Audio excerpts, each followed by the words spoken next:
Hi అండి, welcome to my channel. ఈరోజు ఎంతో టేస్టీగా ఈజీగా మటన్ కర్రీ అనేది ఎలా చేయాలి ఏంటి అనేది నా స్టైల్లో చూద్దాం రండి. ముందుగా ఒక కుక్కర్ పెట్టుకొని 2 టేబుల్ స్పూన్ ఆయిల్ అనేది వేయండి. వేడెక్కిన తర్వాత మనం ముందుగా మటన్ని నీట్గా కడిగి పక్కన పెట్టుకోవాలి. ఇలా పక్కన పెట్టుకున్న ముక్కల్ని ఇందులో వేయండి. కర్రీకి అనేది ఇలా చిన్న చిన్న పీసెస్ ఉంటేనే టేస్ట్ చాలా బాగుంటుందండి.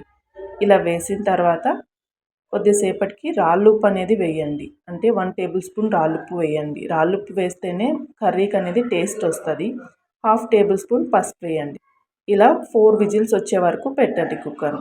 తర్వాత మసాలా అనేది ప్రిపేర్ చేసుకుందాం. ముందుగా ఇక్కడ చూపించినవి అల్లం, వెల్లుల్లి, ఆనియన్, కొత్తిమీర, కొబ్బరి, చెక్క, లవంగాలు, టమోటో ఇవి మెత్తగా గ్రైండ్ చేసి పక్కన పెట్టుకోవాలి. ఇలా ప్లేస్ లాగా పక్కన పెట్టుకొని మనం ముందుగా విజిల్ అయితే ఏదైతే వచ్చిందో 4 విజిల్స్ తర్వాత తీసి ఒక బౌల్లో పెట్టుకోవాలి. ఇలా ఉప్పు పసుపు వేసి మంచిగా ఉడికిన తర్వాత అదే కుక్కర్లో 2 టేబుల్ స్పూన్ ఆయిల్ వేయాలి. వేడెక్కిన తర్వాత కొద్దిగా ఆనియన్స్ వేయండి. ఆనియన్స్ నచ్చితే వేసుకోండి, లేదంటే స్కిప్ చేయండి. ఇవి కొద్దిగా వేగిన తర్వాత మనం ముందుగా గ్రైండ్ చేసి పెట్టుకున్న మసాలాని పచ్చివాసన వెళ్ళే వరకు మనం మంచిగా వేయించాల్సి ఉంటుంది.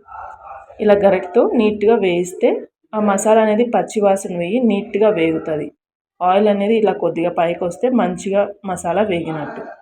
1 టేబుల్ స్పూన్ కారము, 1 టేబుల్ స్పూన్ ధనియా పౌడర్ ఇక్కడ వేయండి.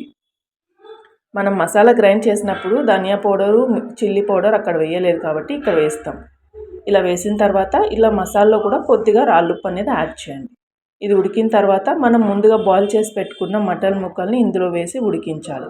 మళ్ళీ 4 విజిల్స్ అనేది పెడితే గ్రేవీ అనేది చాలా మంచిగా ఉడుకుతుంది, టేస్టీగా కూడా రెడీ అవుతుంది. ఇది రైస్లోకి చపాతీలోకి బాగుంటుంది. నేనైతే రైస్లోకి టేస్ట్ చూసాను. ఇది ఒకసారి మీరు ట్రై చేయండి. ఎలా వచ్చింది ఏంటి అనేది కామెంట్లో పిక్ చేయండి. Thank you for watching this video. Please like and share, subscribe.